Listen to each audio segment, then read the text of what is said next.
Hi everyone, thanks for coming. Welcome to my talk about remote work. I'm Kellie Walton and I'm Isovera's strategy director. Isovera is a Drupal shop based in Waltham, Massachusetts. This talk evolved from a blog post I wrote a little while ago. I love working remotely, but I think it requires a few skills and tool sets that differ from working in a traditional office environment. So today I'm going to go over some strategies to help both individual contributors and managers to successfully navigate some of those unique challenges. I'll start with a few things about myself. Oops, that was the slide I was just saying. All right, now I'm warmed up. I'm good. Okay, I'll start with a few things about myself. I've been developing tech projects in one way or another for my entire career. When I first started, working remotely wasn't common at all. Until about 10 years ago, my work was primarily done on site. And then I took a role with a web development agency that was entirely virtual. They didn't even have an office. And that was a switch. And suddenly I was managing teams of people that I'd never even met. And sometimes we'd go to a client pitch, and I would tell everyone, hey, can we meet up at the Starbucks nearby first so I can see what y'all look like before we go in together and I know who is which? So it was an interesting place to work, but it wasn't like a huge reach for me to manage people or work with people that I didn't know in real life. I already had plenty of invisible friends from various corners of the internet, and I knew I didn't need to be in the same room as people to really connect with them. And also, as a fairly new mom at the time, I really loved the flexibility that remote work provided me with. But still, in 2008, telecommuting hadn't really caught on yet. I moved on to another role, and this was at a more traditional agency in downtown Boston. I live in the suburbs, so to get to my job every day, what that meant was I drove my car to the commuter rail station, and I took the commuter rail all the way into Back Bay. I'd take the T to my office. I'd walk from the T station to my office. All told, from door to door, it wound up being just under 2 hours to do that. And I do that twice a day. And driving in took just as long. So I did the math, and I realized I was spending like 1,000 hours a year commuting.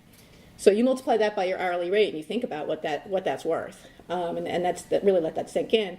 Right now I'm with Isovera, and we're kind of a hybrid company. We do a little on-site, little remote. We have a standard work from home Wednesday where nobody comes into the office.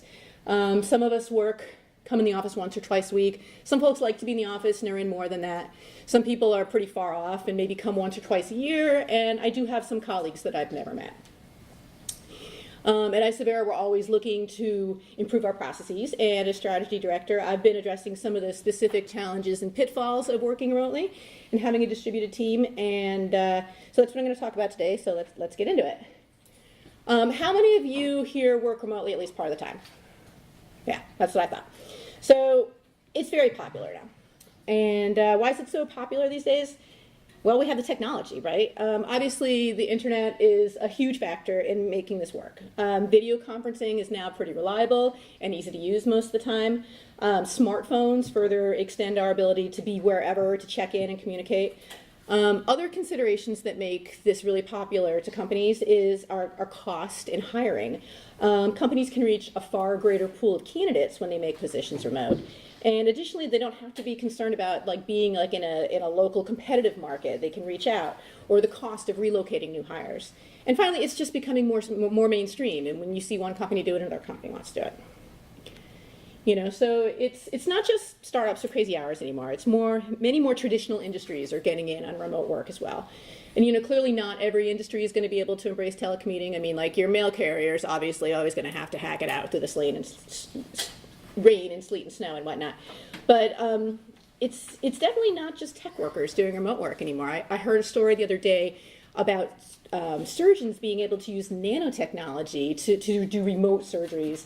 And I don't think I'm really ready to have my surgeon be in another time zone when I'm having a procedure yet, but it's coming, and these things are becoming not just possible, but probable. So let's talk about remote workers. They tend to fall into two general categories. First is what the buzzword you'll hear a lot, the gig economy. Gig economy workers include consultants, contractors, freelancers, part-time employees, other independent workers, and people call it their side hustle. I think that's the cool term now. By the year 2020, the prediction is that 60 million members of the U.S. workforce will be gig economy workers. So who's making up this enormous group? There used to be kind of a stereotype about freelancers, that they were just like these sort of subpar workers that couldn't hack it at a full-time gig or couldn't land a full-time gig. But that couldn't be further from the truth today. Today's today's contemporary freelancer is an experienced professional with a specific set of skills, typically with a track record and personal brand that's really strong enough to support their thriving business.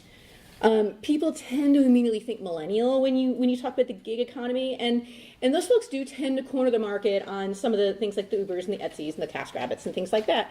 But freelancing is attracted to a lot of demographics. And attract mature workers with experience and expertise in niche things are really good fits for the gig economy. Stay-at-home moms coming off the bench find that freelance work can be really flexible and family-friendly.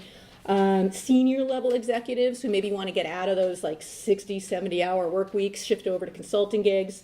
And of course, then there's just like all of us techies who don't want to leave the house in general. We're kind of a good fit for that stuff too. The other main category for the remote worker is really the full-time employee.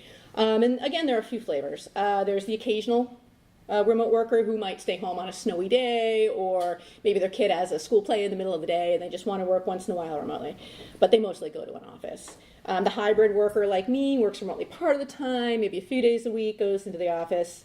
And the full-time telecommuter maybe goes to the office very rarely or maybe never. And then there's sort of a subset of that, the digital nomad. I don't know if you've heard that phrase, but that's someone who works remotely from wherever in the world that they can bring their laptop and find some Wi-Fi. So why would companies want to support this? Remote workers report that they're more productive when they have fewer distractions and more creative when they work remotely and are free from interruptions. Managers, like I mentioned, they can hire from a much wider pool of talent, and they can often afford a more senior candidate that might live in a lower cost of living area. Or if their company is in sort of an off the beaten path area, you could still draw in some real talent, instead of having to be like in the Silicon Valley or like somewhere like that. Employees of varying types can fit in remotely, and you can have a lot of diverse types. Introverts especially can really excel in a remote environment that's relying more on the written word. Remote workers with flexible schedules often need to take less time off. They don't need to take personal days to wait for the cable guy or to take a sick day to nurse just like a really sick cold. They can still work remotely, and they can save on work-related expenses such as commuting costs or lunches or extensive wardrobes. And remote workers often appreciate the environmental impact of not driving, and having this huge carbon footprint just to get to work. And you can't really beat a commute that doesn't take any time at all. So overall, the end result winds up being often a better work-life balance for staff and companies like this, because it increases loyalty in their staff and it reduces attrition. Okay, so let's get into the nitty-gritty. What's it take to do remote work, and what tools will you need? So the most important thing you're going to need as a remote worker is a reliable internet connection. I can't obviously stress this enough. Getting and staying online, it's going to be your lifeline to work. Stuff happens. So at Isobera, we always require that our remote workers have a backup plan, and that could be for when their connection inevitably does go down, usually during a deadline. So this could be a cell phone tether, this could be a coffee shop down the street with free Wi-Fi, this could be the local library. Just being prepared with plan B is a lifesaver when you're under that deadline and your internet provider has some other crazy ideas. You're going to need to get familiar with a few conferencing tools. Being remote does not have to feel remote. With video conferencing and screen sharing, you can contribute to any discussion from your home office as easily as you can in a conference room now. At Isobera, we use Slack as our primary communication channel, which kind of started out as an instant messaging tool, and it has kind of grown. I think probably most of you are familiar with it. But we start our instant messages, that's where our conversations typically start, but they often quickly jump to video conference to talk out an issue. Slack lets us share our screens with our colleagues, which is terrific. We can even hand off control to others, and that's invaluable. It lets developers edit each other's code, or designers to annotate layouts, or editors to copy edit each other's copy. For less spontaneous conferences, we'll use conferencing tools like for things like scheduled staff meetings or stand-ups, things that are regular. We'll use tools like a service like Zoom or something where we can share a dedicated link to a meeting room. You should probably go ahead and get used to most of those popular tools, because even if your office uses one, maybe your clients are going to use another. There are a bunch of them out there: WebEx, GoToMeeting, Skype. They all do basically the same thing, but they're like just different enough to be maddening. So just kind of familiarize yourself. And then my pro tip for that is, before you use one for the first time on a client meeting, just download it and try it out first, because those 2 minutes when you're waiting for it to download when you're already supposed to be on the call are really stressful, and you want to avoid that. You want to make sure you kind of level up your conference calls, get a good mic and a headphone set. That's going to make the difference for you between sounding like you're a zillion miles away or that you're right there. And then a big piece of advice for you, and I'm going to echo this a few times, is don't be afraid of video conferencing, okay? Everyone starts out with it like staring at themselves on the screen like, oh my God, is that what I look like? But you get used to it, and before you know it, it's your new normal. And then you're kind of used to, you like being able to see your colleagues and with their expressions and when they're talking and everything. And people say to me, oh, you work at home, but you have to be on video conference? Doesn't that defeat the purpose? I'm like, no, I actually really like it now. So I encourage you to embrace video conferencing if you have not yet done so. Just make sure you have a somewhat professional looking space you're sitting if you're going to be on video. Clean up your lunch dishes. Nobody wants to see your unmade bed in the background, that kind of thing. That brings me to my next point, which is your workspace. If you're going to work remotely with any level of regularity, you'll need to set up a dedicated workspace. Lounging on the sofa with a laptop sounds great, and it's pretty cool once in the blue moon, if it's a snow day or whatever, but for long-term use, that really has its drawbacks. Ideally, your workspace is a room with a door that closes, such as a home office or a spare bedroom or something like that. I had to get really creative with my home office. We didn't have spare rooms, so I converted a 3-season porch to a 4-season studio. It's great. It has all this natural light and everything. Just have to use a space heater in the winter, but it's great, and I have my spot that I can go, and it's just for work. But really, it could be anywhere. It could be a corner of a common room if that's what you've got, or anywhere you'd say, this is just my workspace. And it needs to be just your workspace, because this is where you're commuting to and from. And when you're there, your housemates will understand that you're at work. You're not supposed to be bothered. When you walk out, you'll feel like you've punched out. Your work is over. So that's why having the dedicated area makes the most sense. And make your space your own. I mean, one of the great joys of working remotely is you can do what you want while you're at work, right? I mean, if you like listening to really loud music while you write code, get some good speakers, hang up some art, get a cool lamp from IKEA. Don't skimp on the chair. You're going to sit there a lot. Make sure you get something that's ergonomically sound. Just don't drag the dining room chair in there. If you want, you can sit on a yoga ball or stand. I mean, there aren't really any rules, but just make sure that it's good for you and that you really, this is the place you want to be. Of course, it's not always practical to work from home. Sometimes maybe you don't have a private space. Maybe your house is too small, or maybe you have noisy housemates, or your internet is just really terrible where you live. Or maybe you're the sort of person that climbs the walls if you're alone too long. So if that sounds like you, then check out the workspaces in your community. And unless you live way out in the sticks, there's probably at least somewhere you can go. Coffee shops are obviously really popular with telecommuters, especially folks that like a little background noise. You should actually plan to buy some coffee. You can't just sit there for free. That's rude. Try to schedule your Starbucks days when you don't have any conference calls if you can. That background noise can be a real killer. You don't realize it so much that ambient sound is hard for you to hear, but the people on the other end just hear this dull roar. There's also no privacy. Other venues I've used to get work done when I need to be somewhere else. My local library is really good. Restaurants are great. College campuses are excellent. Public parks. I've even just sat in my car sometimes. If you need more than the occasional escape from your apartment, you can look into a co-working space. That might be for you. These are shared office spaces that you can rent out space in, and it typically has a kitchen and a conference room and printers and private phone booths for video conferencing, commercial quality Wi-Fi, etc. And they come with coworkers too, which could give you the opportunities for collaboration, etc. if that's something you're interested in, or maybe just someone to have lunch with. You got one right in the center of town here. Yeah. I mean, they're springing up all over. They're very popular. Okay, manage yourself. There's really just two primary things you need to focus on as a remote worker: how you manage yourself and how you engage with your colleagues. So let's start with the first one, because honestly, if you can't nail that, the rest of it's just not going to matter at all. It's super important when you're working remotely to give your day structure. A traditional office has a rhythm to it, right? Like everybody comes in the morning with a sort of a starting time when you're expected to show up. People go to lunch. At some point, everyone packs up and leaves, right? Or if the staff meeting is starting, everyone heads to the conference room. Or if it's time for the stand-up, everyone stands around the board. But when you're remote, all those cues just disappear, right?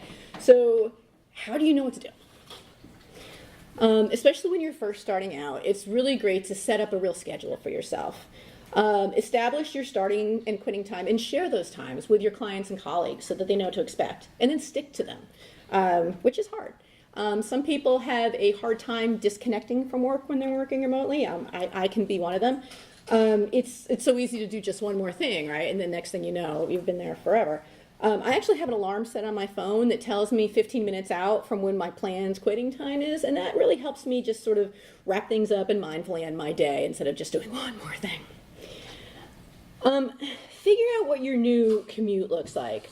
Most telecommuters, they kind of figure out their commuting rituals over time. Mine's something like, I'll get up at 6:30, I'll check my email and messages over coffee, get the kids on the bus, go for a run, shower, get dressed, and then I'm usually at my desk around 9 o'clock, And having that same predictable routine every morning just kind of helps me ease into work and gets me at my desk at the same time every day. And when you're thinking about your schedule, think about the times when you're setting this up for yourself. When are you most productive? Like, what's your power time? And when should you just address those small little things that require less attention? If you can identify the times of day that have the sharpest focus, that's going to really help you get your stuff done. For me, my sharpest focus is probably between 8 and noon.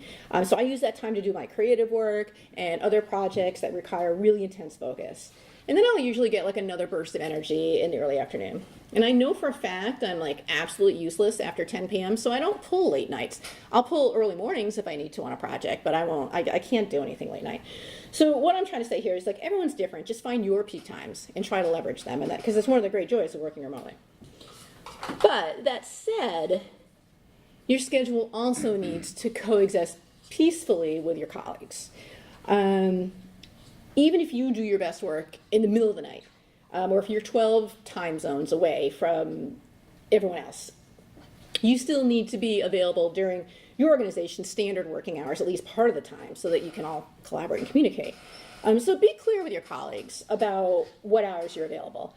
Some of my remote employees have time set up on their calendars where I can see like when they're available and when they're gone. Some of my folks who are in other time zones just work on Eastern time, and we just agree that that's what we're going to do with them. So just set that up with your manager, your boss, or whoever you're working with so that everyone has clear expectations. It's super important. Another really important thing when it comes to structure is not getting distracted. Your house is probably full of really fun things to do, right? There's probably, you could be watching YouTube, you could be playing video games, you could be wrestling with your dog. Your house is probably also loaded with things you feel like you should be doing, like a load of laundry, or maybe you need to catch up on your filing. And especially when you're like procrastinating starting something, you're not really feeling it, and it's not like the boss can tell, so maybe I'll just organize my spice cabinet, or whatever. No, you need to really nip that in the bud. You have to be disciplined and not get distracted by all those things. And there's no shame in using tools to help you with that. There's probably most of us, it's not realistic to avoid the internet entirely while we're working, but you can use, browser extensions like Leech Block. If you find yourself on Reddit too much or something like that, you can block specific sites, even at specific times of day. As far as household distractions go, this is where your dedicated workspace really comes in and pays off. Try to establish a rule that when you're in your workspace, you're always working. You're not doing other things. You're not paying bills online. You're not making dentist appointments. You're not calling your photo collection. Do that stuff somewhere else. This workspace is for work, and this takes a little mental discipline, but if you can, make yourself treat workspace for work, you'll be better off in the long run. Another thing you want to try to do is avoid isolation. There's a fine line between I'm alone and I feel alone, and at some point, even the most dedicated hermit can start feeling isolated and out of it. It's a really common pitfall for remote workers, and it can, if you get too isolated, it can really lead to decreased job satisfaction, decreased performance, and if left unchecked, it can actually really contribute to mental health issues. So also be disciplined about stepping away from the computer and having a life, basically. Don't just work. Leave yourself some time for social interaction throughout the day. That's a really important element of self-care. It could be with your colleagues over instant message. At Isabera, we have a few Slack channels that are silly that we, just use to chit-chat, water cooler kind of stuff. Or you can just reach out to your favorite coworker and shoot the breeze with them for a little bit, or even spend some time on social media, whatever your thing is. Another really good thing is just get out of the house. Go run an errand at lunch or go to the gym. And don't forget to eat lunch. Besides, when you come back to work, you all know this, you come back with fresh eyes and you can tackle a project in a different way that maybe you had been thinking about while you were sitting at your desk for 4 hours. And also, even if you don't leave the house, make a point of getting dressed every day.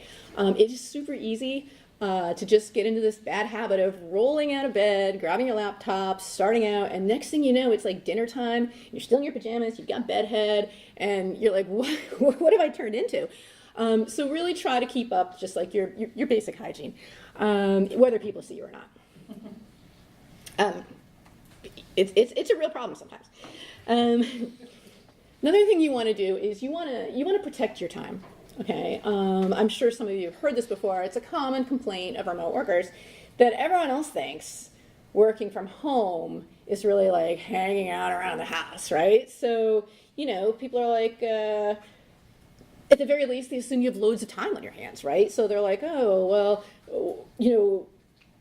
why didn't you get the little laundry done? Or where's dinner? Or can you pick my friend up at the airport in the middle of the day? Or, all this stuff. Or why do you even need daycare? You're home all day.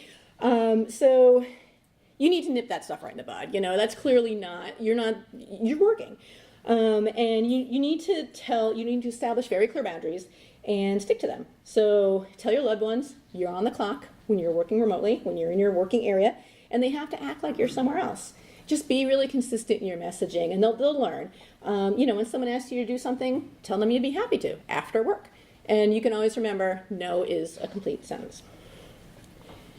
And then finally about the daycare thing, you can't skimp on it. If you've got young kids, you need someone to watch them while you're working, period. Little kids, they don't even get it. They see you. Understandably, they think you're there for them, right? I mean, why wouldn't you be? They just don't understand it. So I know everyone's situation is different, but if any way possible, either you or the kids get out of the house while you're working remotely, and otherwise you get all these disruptions, and it just destroys your day, and it's just not that much fun for the kids either. I don't think, even with a sitter in place, I wasn't really successful having the kids in the house with me at the same time until they were probably old enough to come home from school and let themselves in and do their own thing after school anyway. So just keep that in mind. Let's talk about your colleagues a little bit, engaging with them.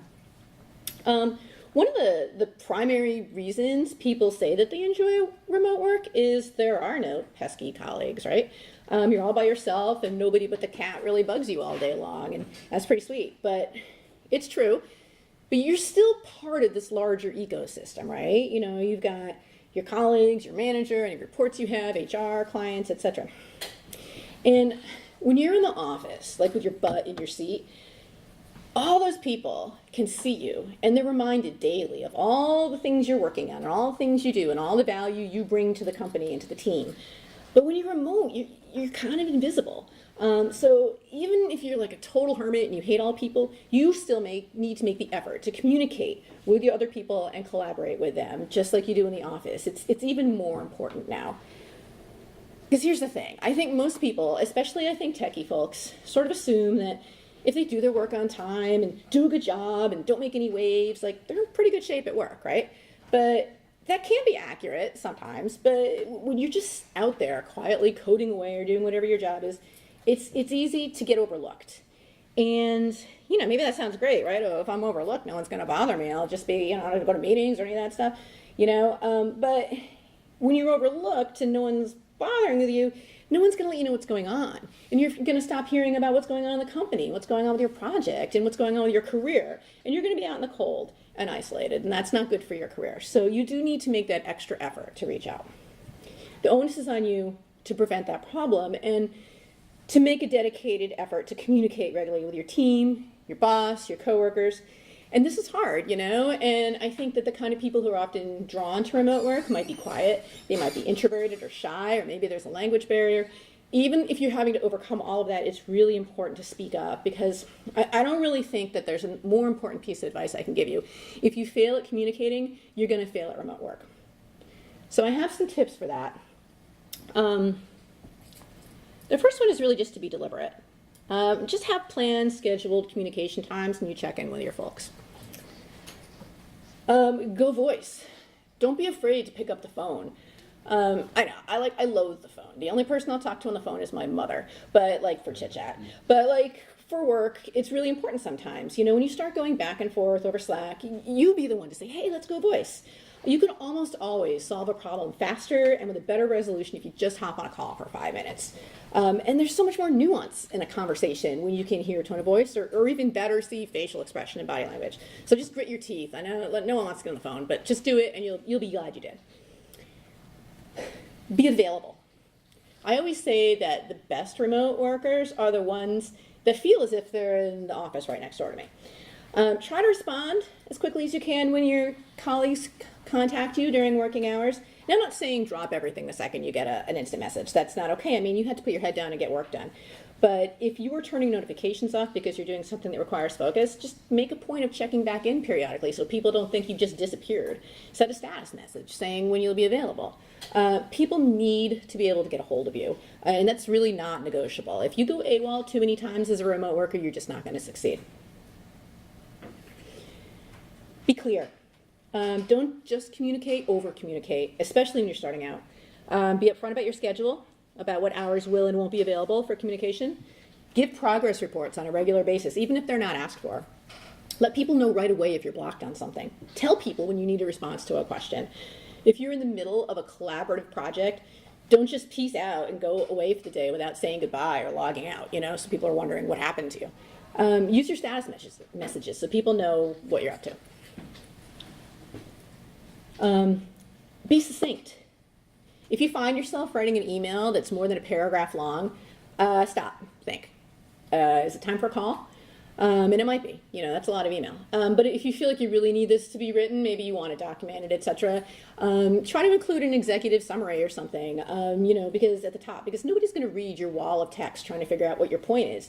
Be precise, especially about the problem to be addressed, the information needed, and any deadlines for that information. Be persistent. It is really tough sometimes being the only remote person, especially on a conference call. People will talk over you. They'll forget you're even there. They'll leave their room and forget you're even on the call. It's happened. Sometimes you've just got to be like, hi, hi, hi, and just yell out and be like, I've got something to say here. One technique I've used is trying to convince the meeting runner to use video instead of audio, simply because it's easier for me to raise my hand or put a finger up if I need to say something. But don't hesitate to interrupt, even if you think it's rude. You've got to get your word in, and if you have to yell out hi, then that's what you have to do. Be persistent. A couple of final points about communication, and these are sort of awkward bits. You think this goes without saying, but I guess it needs to be said because I have seen so much crazy stuff. When you're using video conferencing, please, please, please, don't comment on anyone else's appearance. Don't be the coworker. Nobody wants to hear, so, are you wearing pants? Nobody wants to hear that, I promise. Don't be that guy. Don't make well-meaning comments about how someone on the video conference is attractive. That's just not okay. You can, if you really love to compliment things, compliment your coworker's cat or their stapler or something. But just, let's... Great stapler. Yeah, right. Where do you get that stapler, man? That's way better, and everyone can feel good about it. But leave it at that, please. Likewise, think about what others are going to see when you launch that video meeting. Don't wear anything that might have a wardrobe malfunction, perhaps. And for Pete's sake, please close all your other tabs before you do a screen share. I have seen porn. I have seen snarky instant messages about the call we were on going back and forth on someone's screen that was screen sharing. I have seen a tutorial on how to grow marijuana. I have seen a lot of crazy stuff come up on people's screens. So please just close everything out and be cool. Don't be that guy. And then finally, there's just a few rules for communicating in person that apply just as much online, but even more really. And, just praise in public, criticize in private. And if you have something sensitive to say to someone, take it back channel, or even better, pick up the phone. Okay, so managing remotely. In the book, The Long Distance Leader, the authors have this really cool, it worked for me, this sort of analogy, that managing remote teams is like driving in London when you're from Boston. So at first, driving a car there is like driving a car here, right? It's got 4 wheels, it's got a steering wheel, the windshield's up front, you use your blinker. It's more than 90% the same if you're driving there or driving in your own neighborhood. The only difference is comes when you go to get in. Oh, there's that. Yep. Right. That's right. So the only differences are like the steering wheel's on the other side of the car, right? You're driving on the other side of the road. That's just 10%, but it's a really significant 10%. So the same goes for remote work, right? In general, work is work wherever you do it. But the 90-10 rule is the same. Everybody's got projects, they've got deadlines, they've got deployments, they've got demos, whatever. 90% is the same whether you're sitting in a cube or on your couch. But that last 10% is loaded with differences. So how do you as a manager bridge the gap when when you're working with these remote workers and not feel like you're driving on the wrong side of the road? Well, first let's talk about what managers worry about when it comes to managing remote workers. Well, how am I supposed to know what they're doing? It's a big one, right? Now, it's true. Without some kind of nanny cam, you really can't tell what your remote workers are doing. But can you really tell any better what your office workers are doing? I mean, unless you're in their office every 5 minutes looking over their shoulder at their screens, how do you know what they're doing? You don't. So you need to trust your team no matter where they sit. Are they even accomplishing anything is a concern?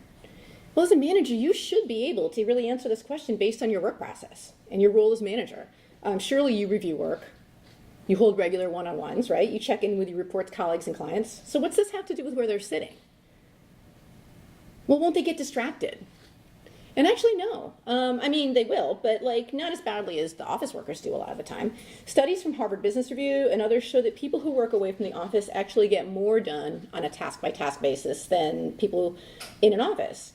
And that makes sense, right? Consider all the productivity barriers in an office. You've got chatty colleagues who want to tell you about their weekend, and then you've got noisy open office areas, the dreaded open office. Interruptions from people just strolling by your desk or being like, hey, let's go on a coffee run, or maybe there's your boss is like, hey, let's have a meeting, we're all here, and then remote workers are really insulated from all of that chatter and can focus on the task at hand. Well, what if they burn out? And it can be hard to set boundaries when you're working remotely. It's never really quitting time unless you make it quitting time. So this one doesn't cross every manager's mind, but it can be a real concern. Have you ever heard of a manager sort of having a regular practice of going out and visiting them in their home office? I think it's sometimes cost prohibitive, but I think that's great if people can do that. Would that be too intrusive? No, I don't think so. As long as it doesn't feel like an inspection, but it does, though. Yeah, I think probably case by case, but I could see that being a good thing to do. So anyway, if these questions from the previous slide sound familiar to you, there's probably a couple things going on. And you should ask yourself some of these questions. So what are you really focused on? Are you focused on activity, or are you focused on accomplishments? And you really want to check yourself here, because this is a stumbling block for a lot of managers. Your job as manager is to support your team so that they can hit their deadlines while delivering quality work. At the end of the day, do you care more about outcomes and results, or do you care about the route taken to reach these outcomes? And the questions in the last slide are focused on where or how people are doing their work, not if they're getting good work done. So really think about it, whether it matters or not, whether your employee that gets that work done in their sweatpants or if they're getting the laundry done in the background. If the rest of the team doesn't suffer, why exactly do you care about that? And if you're concerned about distractions or that people are just going to screw around if you're not there cracking the whip all day, what's that about, right? Is your general management philosophy, if the cat's away, the mice will play? Consider this. Are you possibly projecting what you might do without supervision onto other people? And if that's not the case, then if you wouldn't do it, well, why would you suspect your team? So compare the data you possess, right? Look at your employee work velocity to this idea in your head that they can't get things done unless you're leaning over their shoulder all day. Does that match up? Think about that a little. At the end of the day, if you're really concerned about your ability to lead remote teams to successful outcomes, it's possible. possible you might have a few control issues. If your team has the right skill set and training and are given the resources they need, they will be successful. And if you feel the need to micromanage their every move, then leading remotely is going to be a big challenge for you. So, if any of these concerns seem vaguely familiar to you, I have some tips. Primarily provide clear expectations and mutually agree upon them with your team. And that can be done in a lot of ways. You want to build and evolve some really clearly defined processes for your team to follow. That could mean checklists, it could be project templates, workflows, other documentation, especially when employees working in isolation and don't have that opportunity to shadow their peers. It's really key to have the scaffolding in place so that everyone understands what to do in whatever situation. And involve your team in creating these processes. They don't have to be handed down from on high. At Isavera, we just use a GitHub repo called The Guide, and it just walks our developers through everything from our proper way to create an issue in GitHub, to setting up Lando, to logging timesheets, and it's all open source too, so like anybody can add to it, and they do. Question your beliefs. We talked about this a little. Look at the results and compare them to your fears. Think about what you really need to control versus what you just kind of like to influence. And think about the difference between those two things. Give your team training and resources and what they need to succeed, and then let them work. Now, you will need to provide feedback. Everything's not going to go peachy, hunky-dory every day. And one of the trickier areas of management in general, right, is mentoring your team members and helping them grow. I mean, this is hard all the time. And then when you're driving on the wrong side of the road, so to speak, it's all that much trickier. Discussing performance and giving constructive feedback, it's complicated enough in person. So when you're far away, it's like, it just feels harder with the added layers of complexity. And there's a couple reasons for that, right? First of all, your interactions with your remote reports are going to be primarily deliberate interactions, right? It's not like you're going to bump into them at the printer or in the elevator and be like, oh, I meant to tell you this thing, right? If something comes up you want to talk with them, you have to make a plan to reach out to them. And if you're conflict avoidant, then it's easier to skip that too, because like, oh, I'm just not going to make that call, whatever, when I see them or when I get around to it. And then it's like it's a whole week goes by before you actually have a face-to-face with them, like on your one-to-one or whatever. Second of all, using the technology is going to set up some barriers, right? You don't have sometimes the facial expressions or the body language or tone. Even over video conference, which is like our best case scenario, it's still easy for people to talk over each other, right? Instead of communicating smoothly. And then plus sometimes it's hard to know if it's just a good time for that person to talk. Maybe they aren't in a private location, or maybe they were just about to go get some lunch and now they're hangry and they're looking at their watch instead of talking to you. So there's just like a lot going on there that you can't control for because you're not in the same place. So what might wind up being like this really nice and significant discussion in person winds up being like just kind of a crappy Slack email exchange or Slack exchange or something like that that's not that great and it's not substantial. And over time, that can really shortchange your relationship with your team. So the following ideas are good for mentoring any team, really anytime, but there's something you should really particularly keep in mind when you're leading from afar. You want to be crystal clear about accountability. You want to make sure your team knows who's responsible for what and where the handoffs are. Everyone should know at all times if the ball's in their court on a particular task. And if someone was accountable for something and dropped that ball, let them know in a timely manner. Don't stew over it. And also, this is just as important, be as accountable for the issues on your plate, too. Don't hold them up. Don't assume everyone's taking notes, too, during these conversations. If you discuss things on the phone, just follow up with a quick note, being like, confirming what you agreed on. Or use your task management system to clearly assign issues, dependencies, and deadlines. Second of all, again, like I said, please use your webcam. I know we hate it, but it's just easier. And then make it a habit to always use it when you talk to remotes. Don't just use it for difficult conversations.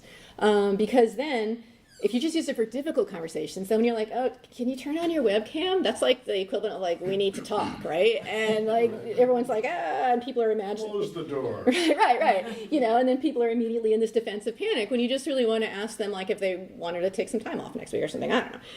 And then once you get used to it, it's really not that bad. This is a good one. Provide frequent and consistent feedback. Don't save it up for a rainy day. Please don't save it up for the review. Just respond in the moment, not 3 weeks later. A quick course correction now can save you from having to roll back a significant amount of work a week later. Also, just positive affirmation in the moment. It really builds trust and reinforces good habits. You want to schedule regular check-ins with your reports, and you want to keep them. As a remote manager, you need to demonstrate that you consider these check-ins valuable and important. And don't consistently bump them when your schedule gets busy or cancel without rescheduling. These check-ins are sometimes the only one of your team members get with you. So don't give them the message that they're optional or not important to you, or not as important as other work. And then just remember to frame it as checking in, not checking on. The former is like a two-way conversation, where the latter is more of a micromanagement. I'm almost done, I know I'm running over.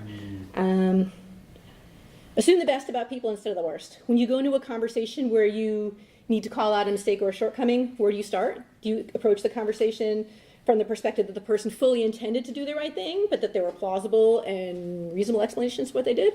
Or do you go in assuming that the person created this problem intentionally, or through negligence, or sheer stupidity? It's probably fair to suggest that your attitude going in will impact how you provide the coaching feedback. Have a conversation, not a monologue. Don't do all the talking. This is a super easy trap to fall into when you're on the speakerphone. Again, try to use the video. It's up to you, to remember there's a power differential, right, between you and your report. So it's up to you to try to balance that out, and balance the conversation and provide space for the other person to talk. Let them speak first. Be comfortable with a little silence. Alexander Burr, talk less, smile more. Big one, check your confirmation bias. That's the tendency to search for or interpret information that confirms your pre-existing beliefs. So basically this means if you've already made your mind up about someone, you're not going to change how you feel about them. So these perceptions, once formed, can be really difficult to dislodge. And it's even harder with people you don't see all the time, because we process electronic data differently than we process face-to-face. So just try to ask yourself, am I responding to this person because of my preconceived notions, or because I'm responding to information I have in the current situation? Don't avoid the awkward. Don't put off conversations you dread. We talked about this a little bit. And then finally, try to see your team in real life on occasion. This means budgeting for them to travel to you, or that's a good tip to go to them. At Isavera, we have a yearly event where we have like an on-site where everybody comes. We spend the first half of the day collaborating about work stuff, and then the second half of the day we go do things like beer or fun things like that, We also try to make sure everyone goes to conferences together, like DrupalCon or something like that. Bonding and team building happens exponentially. We're in the same room together. And that is it, if anyone has any questions. And I'm sorry, I think I ran over.